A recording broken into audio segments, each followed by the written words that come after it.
Hey there, I am Pops. Throwback Thursday rolls on. Hope you're enjoying going back and looking at older movies, finding some gems, things like that. Hopefully you're doing that. And this was one that I chose because 40th anniversary. Yeah. This is a film before Top Gun. And this is in a lot of ways what made Tom Cruise because he was he beat out a bunch of his contemporaries after doing some films, lesser named films, Endless Love and Outsiders, things like that. This year he got this film and All the Right Moves. They come out in 1983, and it kind of lands him as this sort of like major classic film for my generation. And it set him up to get other roles. Obviously, he got Legend, and then obviously Top Gun. Now, the thing about the film is it really captures like the nerd thing of being a teenager, right? The teen stuff was a big deal. Obviously, you got Mrs. Robinson, right? So it's all of that stuff happening. And now we're going to set this in more like, complete white bread, Ivy League school, competitive nerds, thinking about sex all the time. The parents are going away and what he's going to do and not do, getting himself set up with this girl, Rebecca De Mornay. Forget about her name in the movie. We don't care. We all know the story, right? But the film really showed and showcased and capitalized on Cruise, his charisma, his charm, kind of some swagger, right? Putting the sunglasses on, dancing in the boxers, things like that. Just there's a certain element of fearlessness that came through, and then just sexy time.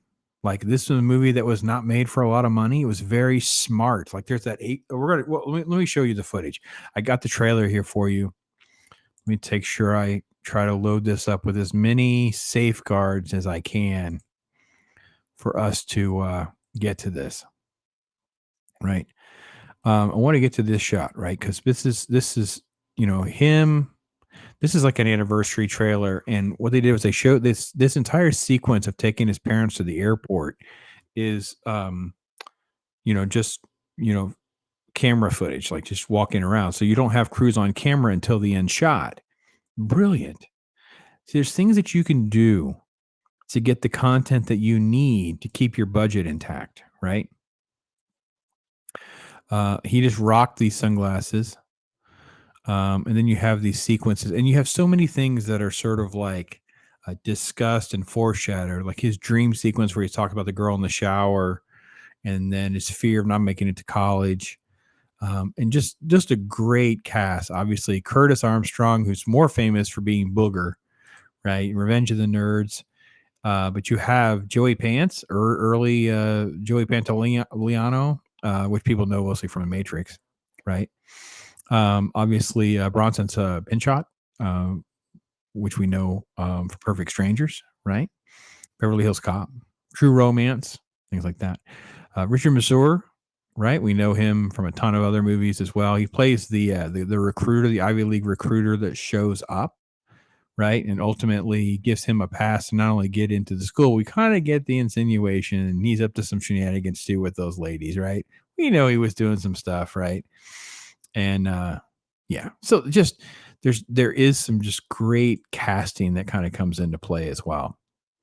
Rebecca De Mornay looks beautiful. Cruz has this sort of innocence about him. The scenes are very risque and push it right on the edge if they can. Um, there's just things that I think the film did that showcased what a lot of people wanted. Oh, the Porsche. Oh, the 944 Porsche going in the water. I think it's a 944. Anyway, um, 928. Okay, Porsche is a 928. Um, kind of like a Ferris Bueller, right? We get a little bit of the similar things like teen, but this is more like a sex comedy rather than like teenage romp type fest, that kind of thing, skipping school stuff. But there's so many elements to the film that have stayed timeless, not just because of Rebecca De Mornay, Cruise's career, stylish filmmaking on a low budget, Unique characters and interesting and incredible locations. They filmed on so many different locations that are just really, really enhanced. There's the famous underwear scene and him singing to old time rock and roll and them having sex and her just running around in just a shirt, very beautiful. So all this works out great. There's the famous shot, of course, the money shot, of him talking about going having to go to the local college because he thinks he's blown everything. Um, and I will tell you that for my generation, especially, this is one of those films that um, kind of capture a generation, captured um, this sort of era of life as a teen, what things that people were thinking about. Obviously, Weird Science, Pretty in Pink, 16 Candles, obviously Fast Times at Ridgemont High. I mentioned Revenge of the Nerds. These are the movie Breakfast Club, I think, Ferris Bueller. There's this embodiment, and if you took them all and kind of put them all together, you would have a pretty good representation of a lot of it. And I also think that would help you understand us a lot better because there's so much of us that are kind of like attached to these films, not because of anything other than they really were trying to capture those moments.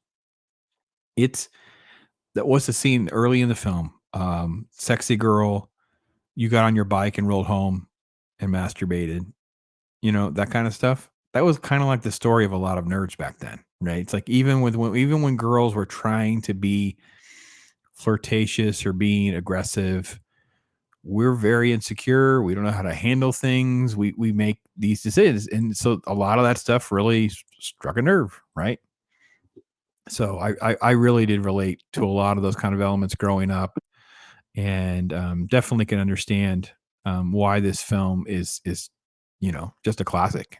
And it's really kind of crazy to think about. It's been 40 years. Maybe it really hurts. And then to think about all these other ones that I mentioned, and we have this little window and like this is all like 40 years ago, this little window now. So yeah, this is Cruise before Top Gun. This is Cruise before he's the megastar. It's hard to believe, right? This is a dude that just came off the biggest movie of 2022 and he's getting ready to drop Mission Impossible again, which easily could become one of the biggest movies of this summer coming on July 4th weekend, right? Coming right around his birthday, I believe. So, yeah, that's my take. I wanted your thoughts. I just kind of had watched it again. Just wanted to throw it your way and tell me what you guys think about it. I mean, I couldn't believe it's 40th anniversary. It popped up in my feed. So yeah, I'll watch that. It's short. It's fast. It's edited well. It's quick. Everything moves really quick. It's fun movie. Fun watch. So anyway, that's my take on it. Thank you so much for watching. I'm Pops.